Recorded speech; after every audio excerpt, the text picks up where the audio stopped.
Okay. Well, I'm just going to start with a quick introduction. My name is Meredith Burks. I'm the communications director here at Seed Savers Exchange. And I just want to welcome everyone. Yes, planting trees. I hope that's what everyone's doing this weekend, because this session is about planting your young tree. So we're going to show a quick video and then just make sure everything is good with the sound.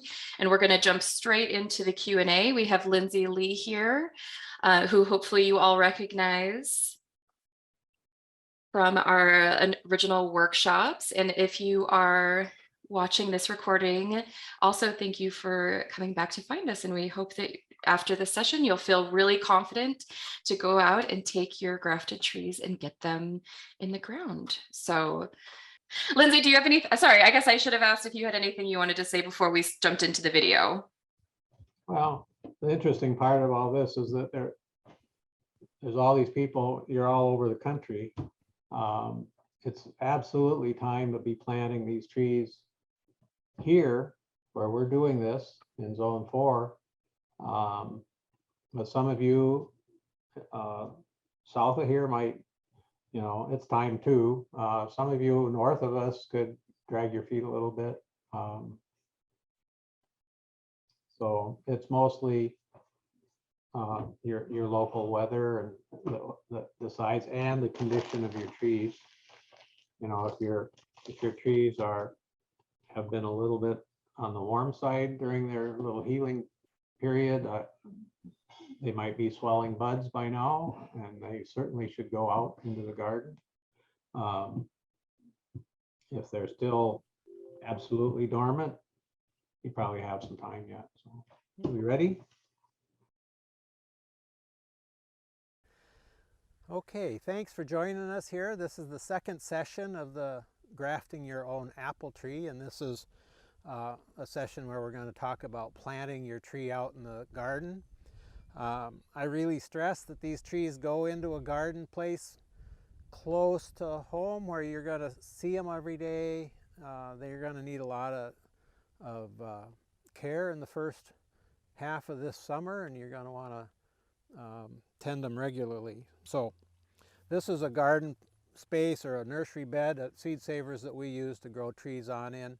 It's planted with some clover cover crop that we're using as a green mulch.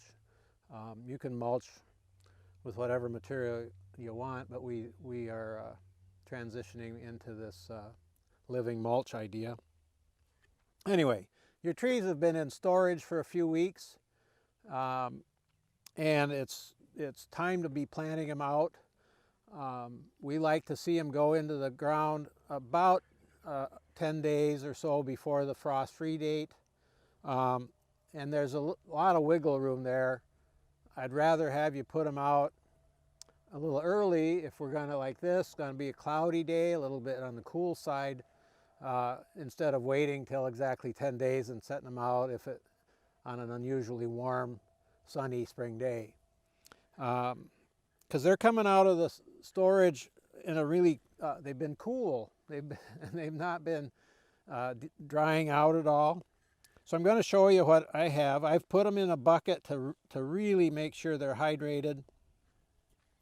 These two, they're buds or grafts off the same tree, and they're starting to grow, so they really need to go out into the garden. If they're any farther along than this, and we had much of a chance of frost, I might not put them out yet, or I'd protect them some way. If you plant a young tree out and it's got leaves and we get a frost, well, you can damage them then. These are still in bud and they're pretty safe. Some of these others, here's one be very gentle with these because they may not be absolutely attached, but I'm ready to plant these out. I can see a little white callus tissue through that wrapper, the tape we put on them. I don't want to take that tape off. It needs to stay on there. So I'm going to leave them. But I'm seeing white callus tissue through there, so I think they're far enough along. Here's one that's a side graft, and that bud seems to have a little swell to it. That's great. That's kind of a perfect stage to be planting it out. So with that, I think we'll plant one. It's pretty simple process.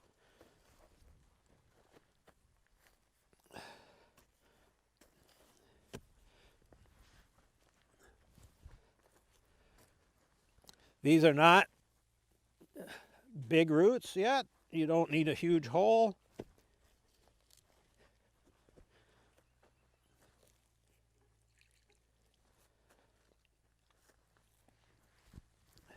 You do want the top of the root system below the soil. And so I've dug just a straight wall here and hold this tree against it. Then I'm going to take my soil, crumble it up.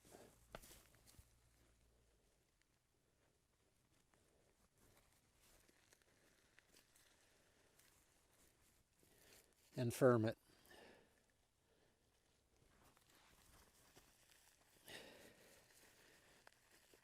Now, these trees don't have any leaves on them yet, so watering, I think is kind of up to you.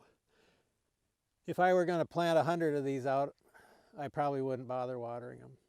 Our soil is nice and moist yet in this time of year, and there's no leaf pulling moisture out of that plant yet. So I have some water here today, so I'll pour a little on it. Another really nice way to add water slowly is to use a 5-gallon bucket and drill a 1/8-inch hole in one edge of it and let it just trickle. The inside of the bucket has to be really clean or that hole will plug up. But that puts water on extremely slowly. And the water tends to go down into the soil column instead of running out over the surface. Anyway, this tree will now establish new root and start to grow. It's going to, all these buds along the stem of the rootstock are going to sprout and want to grow. It's our job to rub all those off, and then when the buds on the cyanwood start to grow, I'm going to choose one of them, the strongest one, and save that and rub the rest of those off, because we want all the growth to grow out one shoot. With that, enjoy. I hope you have great luck with your grafts. We've got a couple of questions that have already been entered in the chat. And I just wanted to remind everyone that we're in a follow-up email to everyone who registered. We're going to be sending a link to that video so you can reference it, as well as the recording. I just have a list of questions I'm going to start with, but again, feel free to continue to add to the chat as we go through. Here is a question for you, Lindsay. I grafted my trees the day of the workshop, and they've been in the basement, which is maybe a bit warmer than ideal. The tops have all started to bud out, so they are eager to get them planted. One of the rootstocks developed roots in several places up the stem, all the way up to just below the graft. Should I plant these deeper or snap off the rootlets? Yeah, that's interesting. You must have had them kept quite moist, because that will then cause the cell growth to turn into a root instead of a shoot. But that is certainly good. I would plant them according to the root that was on the tree when it came, and go ahead and rub anything above that off. When I plant a tree, I want the top roots, the uppermost root, to be, say, 2 inches below the soil line. Anything above that, go ahead and rub off. Or if you planted them just as is and didn't rub them off, they would wither quickly in the dry air outdoors. So it really has little consequence to your tree either way. But the important part is that you can see where the top root was originally, and that should be 2 inches below the surface. Great. It's good that your trees are leafing out. I like to see at least a little bud swell before I plant out.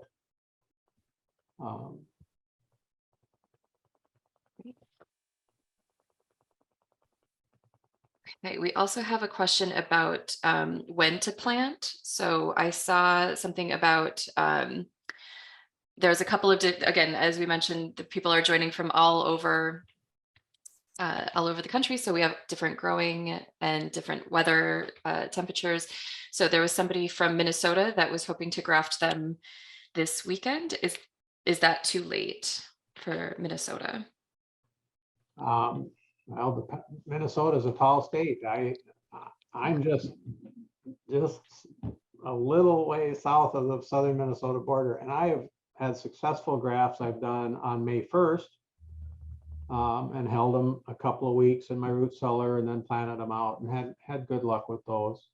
So I would say there's still a chance for you. Especially if you're anywhere in the northern half of the state. There's all kinds of things you can do, though. I saw other people asking about, well, it's already hot out and things like that. The suggestion about should we plant in the evening, and that would be a good choice. If you're living in a warmer climate, to plant in the evening, so the first 12 hours are cool and not in the direct sun. Though that said, trees are pretty tough. I've worked in nurseries for my whole life, and I can tell you we would take trees leftovers out of the root cellar at the end of the spring sales season and line them out in the field on the 1st of July and have them take and have them grow. And some of those would be leafed out a little bit and yellow from being in the root cellar, and the dry summer winds would just sear those leaves right off, and they would just sprout out again and grow. So Okay. You can ask a lot of your tree and it'll probably respond appropriately. That said, I mean, there's other things you can do. I have a friend that did some Peace Corps work in Paraguay where it was searingly hot, and they would plant things, what they called under media thambres, or they'd make basically a little shade structure over a plant when they put it out in the garden. I've done it with a lawn chair. So, if it's exceedingly hot and sunny out, I'll put any little thing that can shade the plant for the day or two or a week while it's getting started. That's just, Okay. That was actually another question we had about protecting new leaves from the sun. So it sounds right. like. The ideal thing would be to see a cloudy, rainy stretch coming and get them out there. Okay. If you don't have that, though, by all means, plant them out. If you live in a place that is a very dry, hot, windy spot, well, then you might want to put a little shelter over them. But again, for the most part, plant them out, they're going to grow. They're coming out of the storage with not much leaf, if any. They're going to adjust, and when those leaves do break open, they're going to adjust immediately. So it sounds like there is a little bit of wiggle room for the planting time too, and yes, to try to protect them, but great. We have a question here. Do you ever take the graft paper off or just leave it on there? The grafting tape does not have to come off. It will be cracked and sloughing off on its own by the end of the first season. And it's weak enough that if there's a bud covered by it, the bud will come right through it. Not that tough stuff. It is very pliable, and the sun the elements will break it down. So I do not worry about it, and certainly don't take it off. If we took it off, you allow that graft union to dry out very quickly. If it's not perfectly healed yet and completely healed yet, it could dry out. You could ruin your tree that way. If the tape is off as well, you lose a lot of strength to that graft union, and it would be easy to knock it off. Imagine a bird coming into your garden and landing on the tip of it. Just that, just that could knock it off. And you don't, if you dislodge that graft union at this point, it's toast. So another kind of question around knowing when to plant is, should we wait until they are budding or just go ahead and plant the grafted trees? That again depends on your geographic location. I really like to see bud swelling if I can, and I will wait until that time. But we're in the north, and it doesn't really get hot here until end of June. I think my window for planting out from my root cellar is from now. Our frost-free date technically here, I call it the 15th of May. And then I probably have a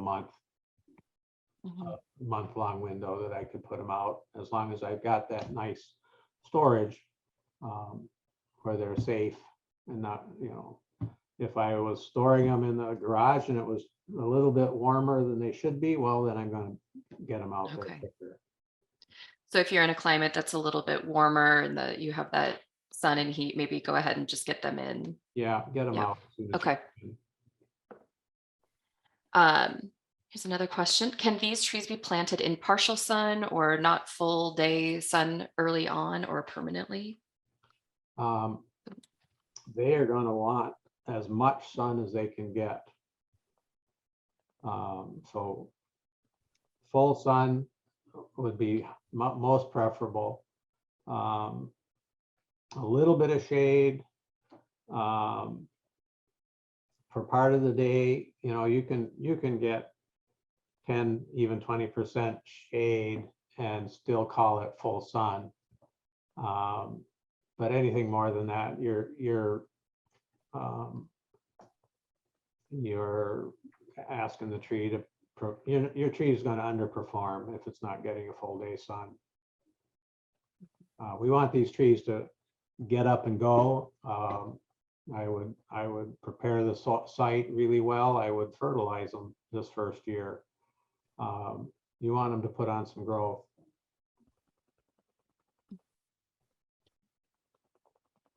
Another question about temperature. What temperature is considered too hot for planting? I don't think it could be too hot for planting. I would, if it's if they have started to swell in my storage, and it was 80 degrees out, I'd go do it. Okay. Yeah. Okay. And how far apart would you recommend to plant these trees? Well, I like in the row, I like 18 inches. If I put them a foot apart, when I'm working on one, I might bump the next one. I need a little elbow room around them, so 18 inches works for me. You spread them out farther than that, 24 inches. Well, I've got a lot of space to maintain between those trees, so you can plant them whatever you want, but I like that 18-inch spacing. This person says that they do not have a basement, so they've been holding their grafts in the fridge. After taking out and putting in some water, I wait till it buds to plant, or should I just plant? They are in zone 5B, so it's cool at night and currently 60 to 70 degree for daytime temperatures. Pulling them out and putting in a bucket of water for a day or at the most 2 is fine. And I've known people to take them out of this fridge and temporarily heal them in, either in a pot or in a garden, in a shady spot for a day or two until they break bud. That works too, but ultimately they're going to want to be out in the full sun. But I could see setting them in a bucket of water for a couple of days coming out of the fridge. You would want that to be out of the direct sun, north side of a building or something like that. Okay. And I do remember some of these questions from our last workshop, and your opinions on planting in pots, not your favorite, but if somebody has to plant in a pot, they are asking what size pots should they use? How deep do they need to be? What kind of soil? Does it need fertilizer? Right. Okay. Yep. So yes, I don't like planting in pots, partly because I've worked my whole life in nurseries and I've grown a lot of plants in pots. I've grown apple trees in pots.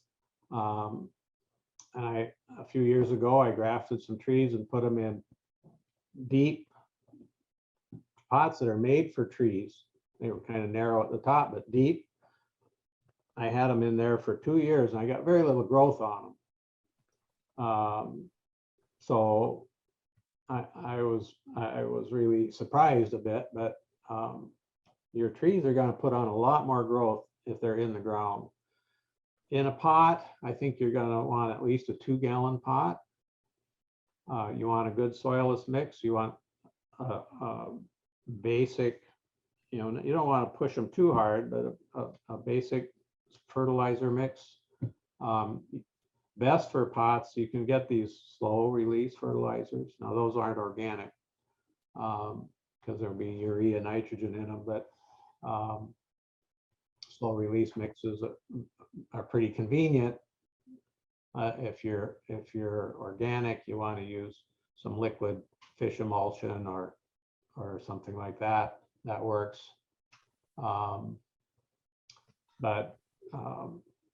Yeah, my problem with the pot is that you got to be there to water them all the time, and you won't see the growth rate you get in the ground. Sometimes you have to do what you have to do. So. Here's another question. Should you rub the buds off the rootstock right after grafting or right when you plant the tree? All of the above. I often, while grafting, will sit there and knock the visible buds on the rootstock portion of the tree off. They're still going to leaf out there. There are secondary buds under the bud that you see. That's one of their survival mechanisms. If they leaf out and they frost off, well, they'll probably leaf out again. They have that ability. That said, we don't want to encourage that by planting out too early, because that's hard on, it takes a lot out of a tree to leaf out a second time. So you'll find, this is why you go down the row every week to 10 days, because they'll keep leafing out. And it won't be till midsummer that you'll go out there and there's no new growth on the rootstock. You finally if you're persistent enough with that removal that the tree gives up on, basically has used up all its energy to produce secondary buds. And actually, I have a note from Janine here just to remind everyone that we do have a disbudding and taping up session on June 2nd. So some of these questions are great, and I'm going to ask another one that's about buds, but just a reminder that we have that session in June. So if the bud you were saving is the second or even third from the top, do you trim the scion just above the keeper? Okay, if I have 3 shoots that have grown, I try to choose the most vigorous one first, no matter where it is. If they're all equal, I'll choose to keep the lowest one. I leave the stem on above it.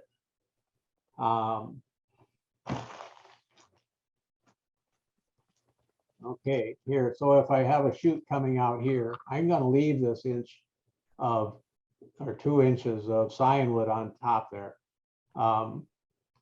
Ooh.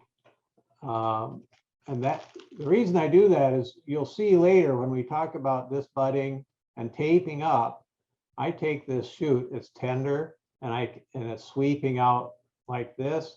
I'll pull it in and tape it to this. And that keeps my tree growing more straight up rather than that sweep. Now, you can grow a fine tree with a sweep in it. I just grew up in nurseries and we liked our trees to have, our customers liked the trees to have straight stem. So that's something you'll see in that video for taping up. But I leave this.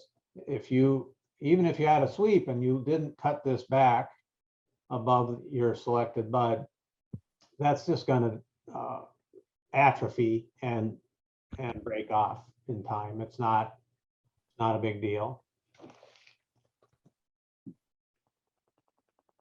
Sorry, I've got a cat climbing all over me right now. Okay. Sorry about that. And another question here in regards to that June session about disbudding and taping up. Do we need a specific kind of tape for that video or that session in June? Masking tape will do.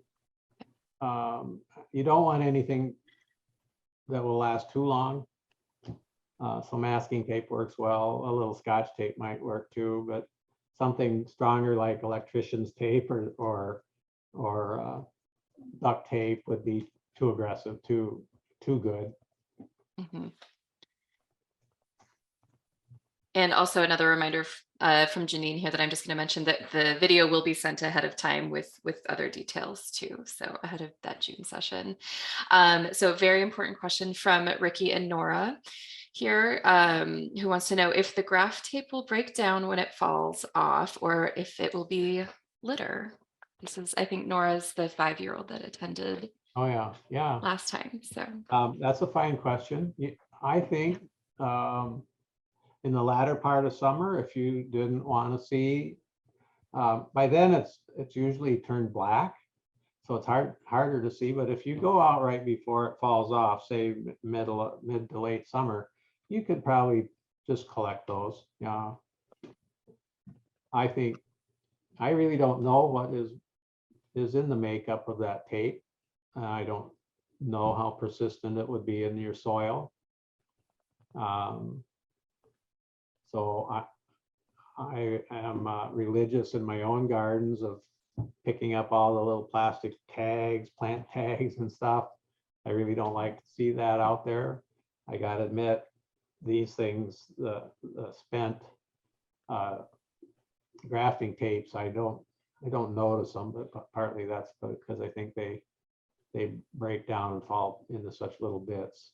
But it's mostly, it's a waxy substance, so I'm guessing that breaks down pretty easily, but I could be wrong about that. So it's a fair concern.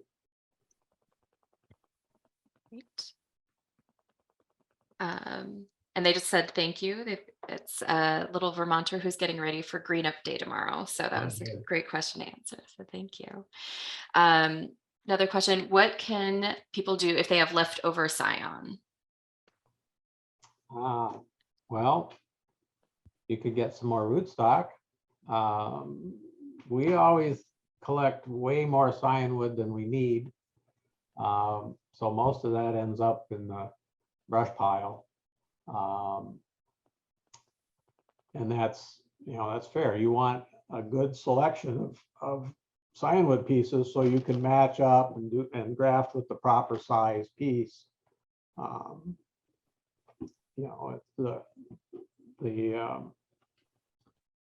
I don't see it as waste, I guess. But if you wanted to make use of it, it can be grafted onto another root. So. Great. And we did have a few people join a little later, so I just wanted to let those people know if you have questions, feel free to add them to the chat. One that was just added, is it too late to graft more? And I feel like that's again kind of depends. So I'll let you answer that one. Yeah, well, again, here in zone 4, I have grafted as late as May 1st and had good luck with that. I stored them in my root cellar for 2 weeks and then planted them out. And they took, I think I had a pretty high success rate on those. If you live here or north and you have the materials, I'd go ahead and try it. If you live much farther south of here, I think you're really pushing it. Though again, good heavens, there's things you can do. If I say I lived in Missouri and it was already 80 degrees outside, I could graft today and store them for 2 weeks. And then maybe when I brought them out, I'd put them in a pot in a shady spot. I know a person that puts all their grafts, that's a pretty big operation, and they put all their grafts into pots in a controlled environment greenhouse for the leafing out process. That, you know, in a greenhouse, my greenhouses, as soon as it gets hot, I put shade cloth over them and it cools them down 10 degrees. There's all kinds of things you can do to control the environment around the plant. So if you're so moved, try it. I'm just trying to get you to have the highest success rate you can. But in quantity, the rootstocks are not all that expensive. So it's pretty fun to play with them. And if you have access to roots, by all means, graft away. Another question here, if a person's graft doesn't take, but the rootstock lives, Yes. they're asking what kind of tree will they have? And if that happens, should I just let it grow, or is it something they can graft with next year? Right. That's a common question, and it does happen now and then that one of these doesn't grow. And you're going to have, you know, everything below the graft is going to leaf out. And what I would do on that is I would go low on the tree and cut it right above a bud, and then train everything out that one shoot, so that by next spring you'll have a single stem tree of new growth that you can graft with again, just, you know, a year from now. That would be the best thing to do with it. Again, you know, limiting it to one shoot, I would cut it back so that one shoot came from fairly low to the ground, and you'll have something that looks very much like what we sent you this spring. This person asks, I see several new little trees growing around my standard McIntosh tree. Could I use them as rootstock? Yes, they're probably root shoots, sucker shoots from the root. If you dig down to the main root that they're coming off of, you can usually break those off or cut them off and have a little side root left on them. Now, your McIntosh, if it's a big old tree, it's debatable what kind of root that's on. So if you don't care what kind of root it is, I'd go ahead and use that. If the tree is a big tree, it's probably a standard rootstock. It might even be on its own root. So you're kind of shooting in the dark as far as rootstock varieties go there. But let's say I had a tree in the yard that was obviously a semi-dwarf. I could take a root shoot off of that and graft onto it and assume it's going to be about the same size. I'm backing up. Somebody asked if their tree failed and the rootstock grew into a tree. Well, this is an M7 that you got, and to my knowledge, that's not going to produce a tasty apple. There are some rootstocks that we use, like an Antonovka for standard trees, mature trees, that was brought here originally as an apple variety. produces a big yellow summer apple. So if you're grafting onto Antonopka and the cyanwood fails, well, then you've still got an apple tree that's useful. But I think with M7, you're not going to be happy with that.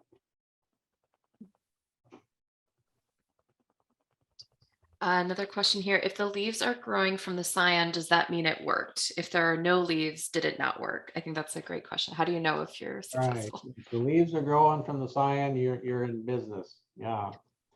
If the rest of the tree leaves out and the scions haven't leafed out yet, the thing to do is remove all the rootstock leaves, all of them. What that's going to do is push all the energy, all the sap from that root is going to go up, and it's going to push on that scionwood. And if that's kind of your last gasp attempt to make it work.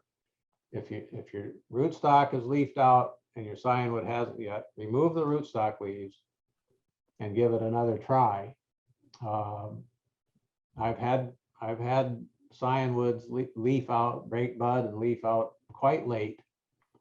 And you don't want all that energy going into those leaves coming out the side of the rootstock.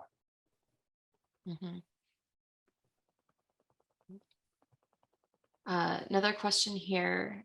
Will you mention what varieties need to be companion planted? Okay, just as far as Mhm. mostly, I think this is a concern about pollination. I think that's what this question is about. We often see in orcharding books lists of trees that are going to bloom early, middle, and late season.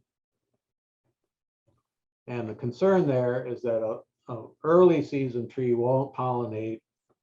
They have to be crossed. They won't pollinate themselves. So an early season bloomer won't pollinate a late season bloomer because their seasons don't match. Now, mid-season may overlap with early and late. So as a home gardener, I'm not very worried about it.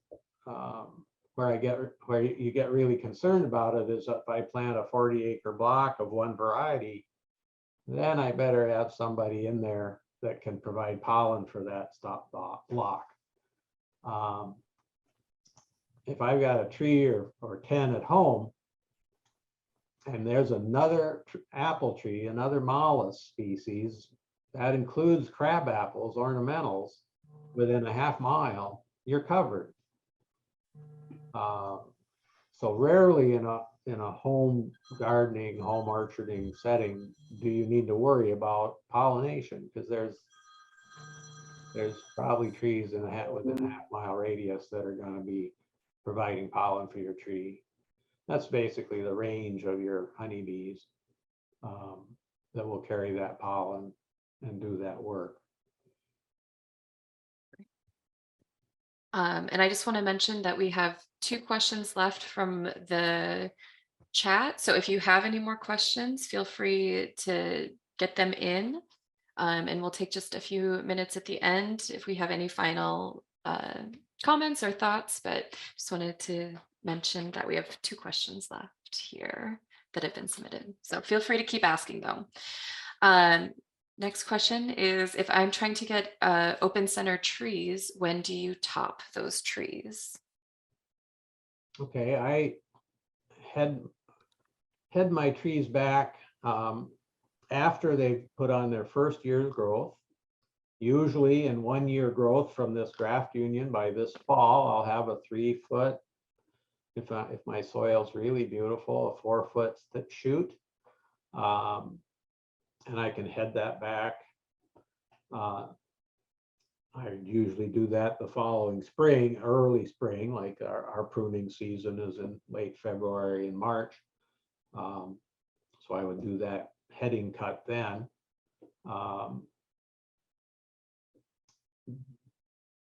That's when we do that kind of pruning.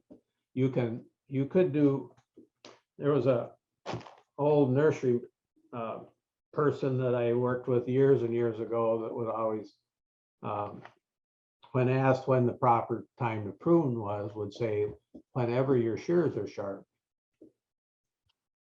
And that literally is true. You can prune an apple tree almost any time of the year. The only exception to that would be in the spring when the sap is flowing like crazy, like April into May through bloom time. But once we get past bloom time, I'd say once we get past June when the fruit's setting, you can prune again. It's harder to see the structure of the tree because of all the leaves, but you can take water shoots out at that time and they're less likely to grow back. If you cut a water shoot in the last half of summer, it's not going to re-sprout, and you have less chance of having it just show up again next spring. So do your heading cuts in that late winter period when we usually prune fruit trees. We've got a few more questions Yeah, entering the chat here. So how far along do nurseries sell barefoot trees? Should these be treated the same as nursery bare root trees? Should these be treated the same as nursery bare root trees this year or next spring? yes.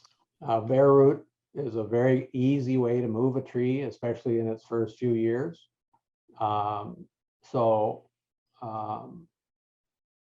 You're lucky to have a nursery in the area selling bare root. I think it's a very safe way to transplant trees. Even I've moved surprisingly huge trees bare root before, and had them do very well. I have a pet peeve with the nursery trade that when I was first hired at a nursery, I was still in high school, and we would go in after school and shovel dirt into pots, and we were basically potting up trees for sale that spring. Well, that's basically a bare root tree in a heavy pot of soil. It makes them hard to transport, and you've got no advantage over a bare root tree. Now the nursery trade has shifted to container grown trees, meaning the tree is established in the pots. Well, that comes with its own set of challenges, but and they work, but you just have to know how to plant them. But I would not hesitate to grow these trees on 2 years in the garden setting before I move them out to the orchard. Even a 3-year-old could be moved without too much trouble. If you want to take them for 3 years in a nursery bed setting, you might plant them at the 24-inch spacing, because by 3 years they're going to be starting to branch out nicely. But it's really an advantage to move those while they're still young. And good heavens, a 1-year-old tree, I dig it bare root, don't take much soil with it at all. I've got a 2-pound package.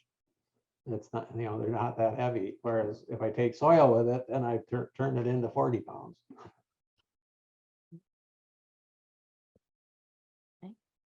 And we had a few questions come in about specifics around the grafting tape that we sent in the kit. How do we find the best kind? And was ours paraffin based? Yes, paraffin based. It's that was called budding or buddy tape. And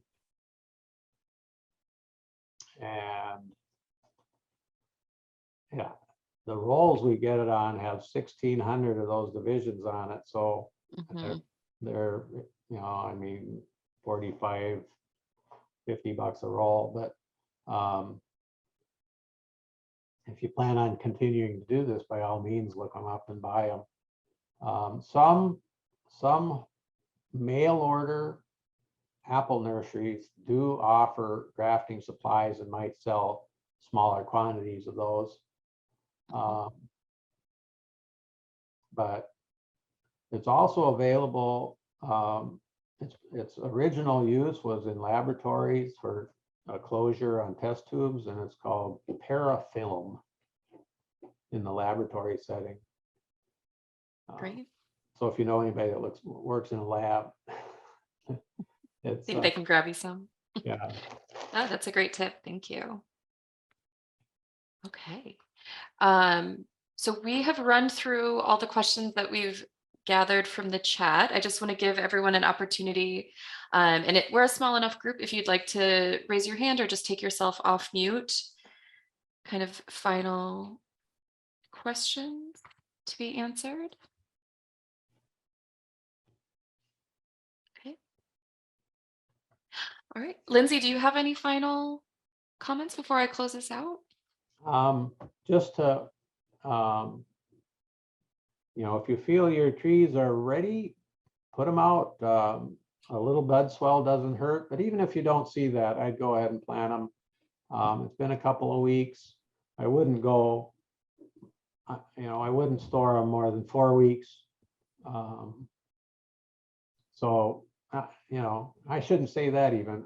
If I have a choice here, I would love to do my grafts in, end of January, because I have such nice storage conditions. I can put them in my damp root cellar, and they're very happy in there. So then I know when I plant them out, they're going to be fully healed and ready to go. So I guess the thing we're up against is, when does warm weather happen? And I guess I've been encouraging you to plant them even if it is warm out, but you don't want to wait too far into summer. So, okay. And it looks like Sandy, you have your hand up, so I'll let you go ahead. Yeah, I don't want to belabor this too much, but I will be planting in pots. I think you said minimum size would be 2 gallons. That's not a very big pot.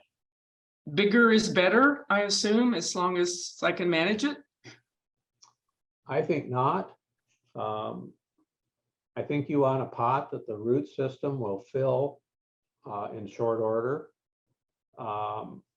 If we pot into, say you put this little tree in a 5-gallon pot, most of the soil in that pot is just going to sit full of moisture, and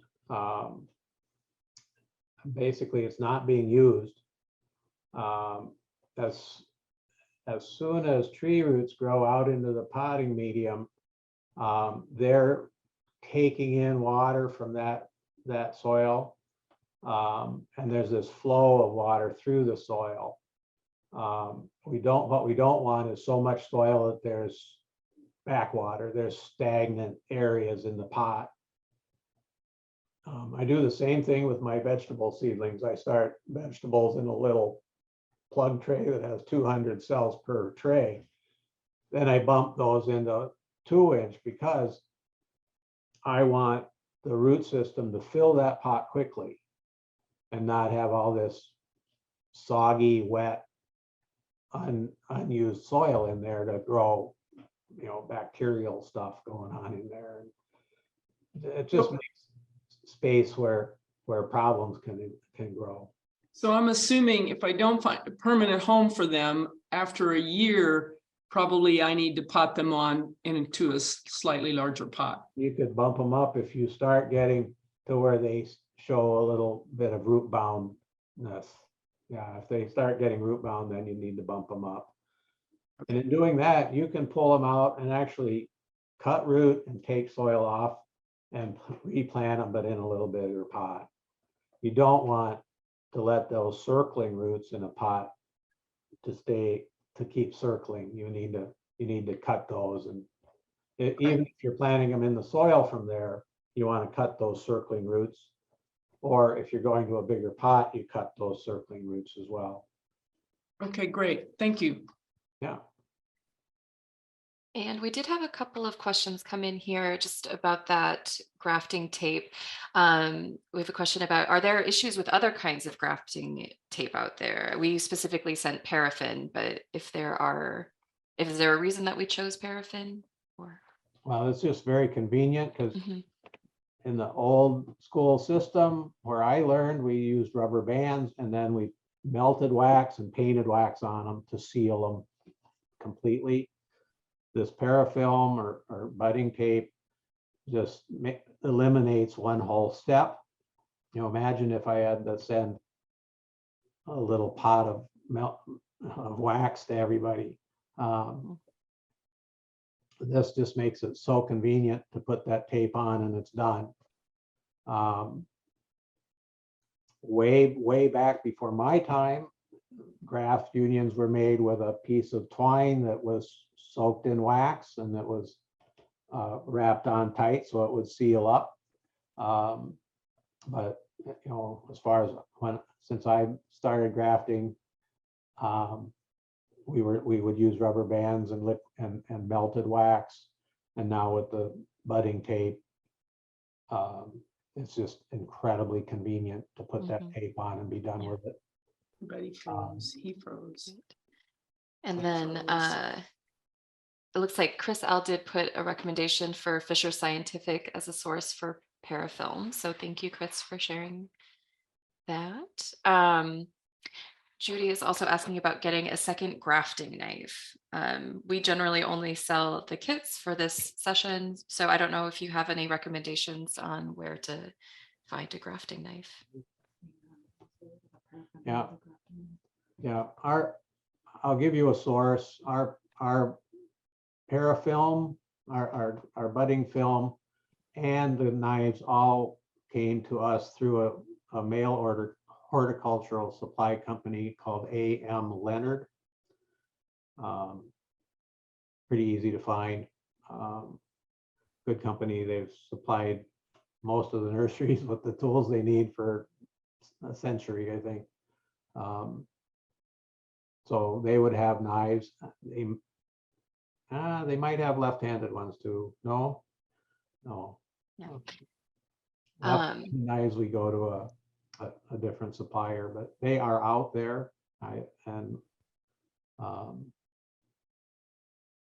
You just have to look for them. Yeah. The question here, is there any other option to making the grafting cuts besides that knife? Well, that chisel sharpened knife is so easy. We had somebody in the grafting class in one of the breakout sessions that didn't have one and was trying to use a big thick bladed buck knife or something, and it wasn't working very well. And we had her go get a utility knife and try it. And because that's a very thin blade, I think we got that to work. But it's still, that's got a bevel on both sides, so it would be more challenging work than if you had a flat side on your grafting knife. We just had somebody ask if we could, oh, thank you, Chris. A.M. Leonard was the supplier name. So somebody else has asked, referencing planting in pots, if they root prune, can they keep them in the same size pot? Yes, you could do some of that, though. I think I told a story. Yeah, maybe I didn't. Anyway, I had an experience where a friend gave me some Asian pear trees and I put them in pots. And I had those in pots for 25 years. And it took some doing, but every time they got too big for their pot, I would dump them out. I would aggressively prune root, wash as much soil off of them as I could, put them in a bigger pot. Then you have to filter soil back in around those roots, and I would, fill it up, wet it, soak that soil down in there, and keep repeating that until I was pretty sure it was filled in. I ended up having those trees in 25-gallon pots, not something you can lift, that had big, they looked like bonsai trees, big, they had 4 and 5 inch trunks on them by the time I decided they were just too big to move again. And because they're not hardy here, I would put them in my root cellar over winter and wait till they started to flower before I brought them out. So, I mean, those things can be done, but here, I know those for the 25 years, I wouldn't go away in the summer, even for a little vacation. Those had to be watered every day. And so my neighbor would come over and water for me. And it's a lot of work. Got another question here about, can you use apple rootstock and graft an Asian pear to it? Absolutely not. Apple is a mollusk. The genus name for apple is mollusk, and pears are pyrus, I believe. Anyway, they're different genuses. They will not take to each other.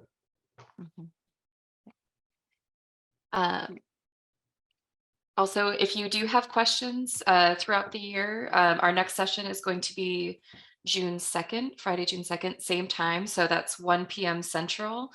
And then whatever time zone you're in,